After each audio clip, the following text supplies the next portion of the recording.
सबसे बड़ी इम्तिहान की घड़ी हो और इसमें आपको सफलता मिले, ऐसी ईश्वर से कामना है।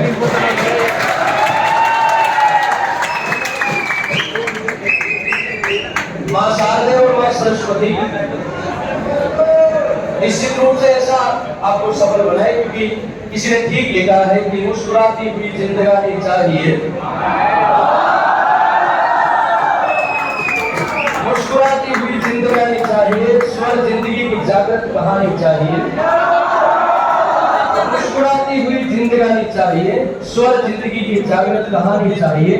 और ये दुनिया मुट्ठी में हो जाएगी दोस्तों, बस माँ सरस्वती की मेहरबानी चाहिए।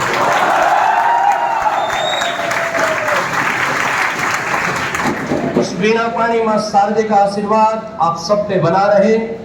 और आप सब निसंदेह इस परीक्षा में, हमें पूरा विश्वास नहीं, पूरी उम्मीदें हैं आप लोगों से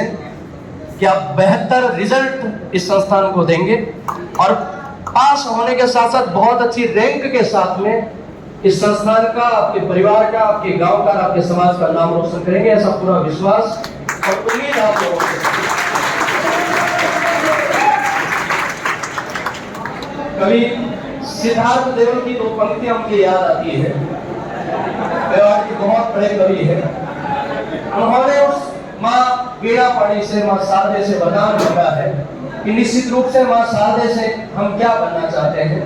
जीवन में सफल होने के साथ साथ अपना व्यक्तित्व होना जरूरी है, इसलिए माँ शारदे से हमें क्या चाहिए, और माँ शारदे आपको वो सारी चीजें दे। सिद्धार्थ देव की वो पंक्तियां मुझे याद है कि मैं छोटा हूँ उम्र में माना, मैं छोटा हूँ उम्र में माना, पर कुछ करने आया हूँ, अधरों पर शब्द पुष्प लिए हर मन में रहने आया हूँ। मैं छोटा हूँ उम्र में माना, पर कुछ करने आया हूँ, अधरों पर शब्द पुष्प लिए हर मन में रहने आया हूँ। और उस माँ वीणा पानी से क्या वरदान मांगता हूँ मैं, 8 पंक्तियों की ये कविता है कि मैं दुष्टों का दुराचार लिखूं, मैं संतों का सत्य लिखूं, छिपा रहे जो जनमानस में श्वेत ध्वल नेपथ्य लिखूं, मैं सूरों की जीत लिखूं और मैं जौहर की रीत लिखूं, जिसको सुनकर के धड़ लड़ते वो उत्साही संगीत लिखूं, मैं स्वामी भक्त की ढाल लिखूं और मैं वीरों के शस्त्र लिखूं, पति युद्ध में काम आए मैं उस विधवा के वस्त्र लिखूं, लव कुश भरत ध्रुव को मिलते वो बचपन के बीज लिखूं, बूढ़ी माँ की आंखें तपती सैनिक की दहलीज लिखूं, वर देना मैं भूख लिखूं, श्रृंगार लिखूं, रोटी गरीब का प्यार लिखूं, और कुर्सी पर धिक्कार लिखूं, ना महलों का जय घोष लिखूं, ना सामंती अंदाज लिखूं, ए मात शारदे वर देना मैं भारत की आवाज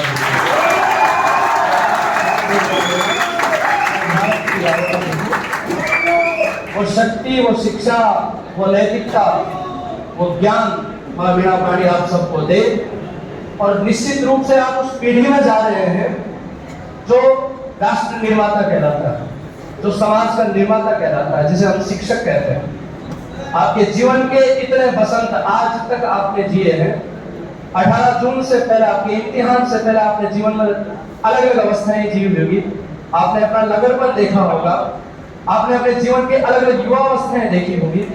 लेकिन उसके बाद, उस परीक्षा के बाद आप राष्ट्र के निर्माता कहलाओगे, आप समाज के निर्माता कहलाओगे। शिक्षक से उम्मीद रहती है वो सच्चा राष्ट्र का निर्माता होता है, और चाणक्य जैसा शिक्षक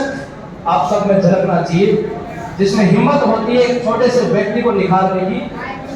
एक कोरे कागज को निखारने की। आपके सामने ऐसे कोरे कागज होंगे जिनको आप निखारने का काम करोगे। आप शिक्षक बनने के लिए जा रहे हो, तो मैं ईश्वर से ऐसी प्रार्थना करता हूँ, माँ सरस्वती से ऐसी कामना करता हूँ, साक्षात जगदम्बे करणी माता से मैं ऐसी विनती करता हूँ कि माँ करणी, माँ शारदे, माँ सरस्वती आपको ऐसा ज्ञान और ऐसा व्यक्तित्व प्रदान करे कि वास्तव में राष्ट्र के निर्माण में आपकी अहम भूमिका है। ऐसी मुझे पूरी उम्मीद, मुझे पूरा विश्वास है। आज का ये छोटा सा हम सब की इच्छा थी कि एग्जाम से पहले आप सबसे रूबरू होने का अवसर मिले, और बहुत अच्छी तैयारी आपकी थी, आप लोगों की भी थी, कईयों की थी, मैं समझ सकता हूँ। तो हालांकि ज्यादा समय खराब नहीं करेंगे आप लोगों का, क्योंकि एग्जाम के बहुत निकट आप हो, ऐसे में ज्यादा समय खराब करना भी ठीक नहीं है। पर कुछ चीजें ऐसी होती है, आप लगातार पढ़ रहे हो, कुछ चीजें ऐसी होती है जो हमारे अनुभवी गुणवान अध्यापकों से आपको हो सकता है कि आज ही सीखने को मिले,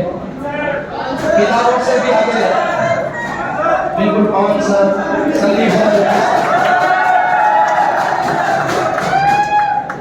एक से बढ़कर एक नक्सर इस पाठशाला क्लासेज में है, डायमंड इस पाठशाला क्लासेज में है, जिनके अनुभव आपको इतने दिन आपको किताबों का ज्ञान मिला था, आज आपको बताएंगे वो शिक्षक आवाज को कम करना है। आज ये सारे शिक्षक आपको बताएंगे कि 18 दिन 20 दिन बाद में जो आपका पेपर है उसमें आपको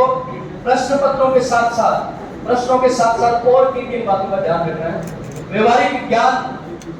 जो एक परीक्षार्थी के लिए होता है, आप में से खूब सारे ऐसे विद्यार्थी हैं जो पहली बार इम्तिहान दे रहे हैं, पहली बार परीक्षा दे रहे हैं, कई होंगे 2-3 दिन एग्जाम हो रहे हैं, कई बार विद्यार्थी बहुत अच्छी तैयारी करने के बाद में व्यवहारिक ज्ञान में गलती कर देता है, चाहे वो ओमार से जुड़ी कोई बात हो या कोई अन्य। हम देखते हैं कई विद्यार्थी पश्चाताप करते हैं, बड़ा दुख होता है उनको कि यार मेरे इतना स्कोर हो रहा है, मैंने ओमार कोड भरना भूल गया। तो सारी की सारी तैयारी धाराशायी हो जाती है एक छोटी सी गलती की वजह से, ताकि आपको कॉन्फिडेंस आए, आपको आत्मविश्वास आए परीक्षा से पहले, और आपको एग्जाम हॉल में लगे नहीं कि यार मैं पहली बार ओमार को भर रहा हूँ। या आप लोगों को छोटी बातें लगती है, आपके आसपास कई मिल जाएंगे जिन्होंने जीवन में एक बार तो गलती की होगी ऐसी कि उन्होंने कोड नहीं भरा है या ओमार में रोल नंबर ऊपर नीचे भर दिया है, नाम ठीक से नहीं भरा है, इसकी वजह से उनकी ओमार सीट रिजेक्ट हो जाती है। अच्छा स्कोर होने के बाद में भी वो वंचित रह जाते हैं। इतने दिनों की प्रतीक्षा के बाद भी ये वैकेंसी आई होगी, पर आप लोगों ने तो हिस्ट्री बनाई, आप लोगों का तो इतिहास पढ़ेगा, आप अपने पोतों को बेटों को बताओगे। एक दोस्तर रीजन के पीछे हम उस मीटिंग में है कि सरकार ने पहली वैकेंसी निकाली, पीछे के एक दोस्तर रीजन उस साइड अपना इतिहास है आप लोगों का। आप सौभाग्यशालियों की पहली भर्ती में आप सेलेक्ट हो, पहली भर्ती में सेलेक्ट होने वालों का इतिहास होता है। इसके बाद जो भर्ती आती है उसमें खूब सेलेक्ट होंगे, लेकिन आप लोगों का वास्तव में इतिहास है, इसलिए इस इतिहास को बनाना है, कलंकित नहीं करना है इस इतिहास को। ऐसा नहीं हो कि लोग ताने मारेंगे इतनी बड़ी वैकेंसी है, कितना अच्छा अवसर था और तू फेल हो गया। भगवान करे ऐसा ना हो किसी के भी साथ, ऐसा आप लोगों से पूरी उम्मीद है, आप लोगों से पूरा विश्वास है इस टीम को। वास्तव में एक बच्चा जब जन्म लेता है उसकी जो जन्म तिथि होती है, डेट ऑफ बर्थ जो होती है वो लेफ्ट साइड में लिखी जाती है कागज, और जब उसकी डेथ होती है तो डेट ऑफ डेथ जो है ये राइट साइड लिखी जाती है। इस दाएं और बाएं की तारीख के बीच का जो समय होता है इसको जिंदगी कहते हैं, इसको जीवन कहते हैं।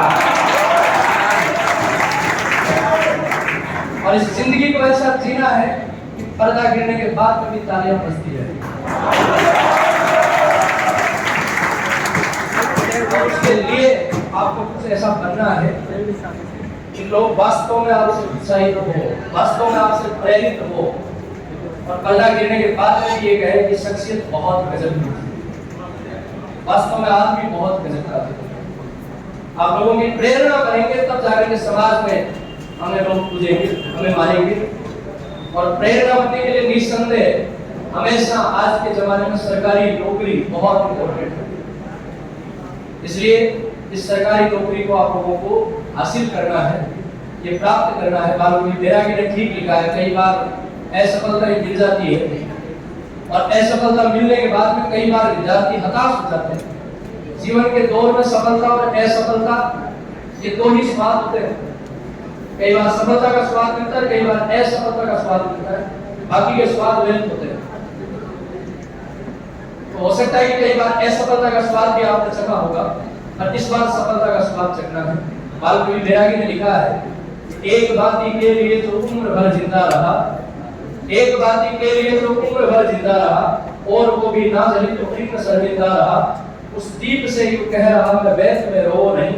अच्छी भली इस जिंदगी को व्यर्थ में खो नहीं,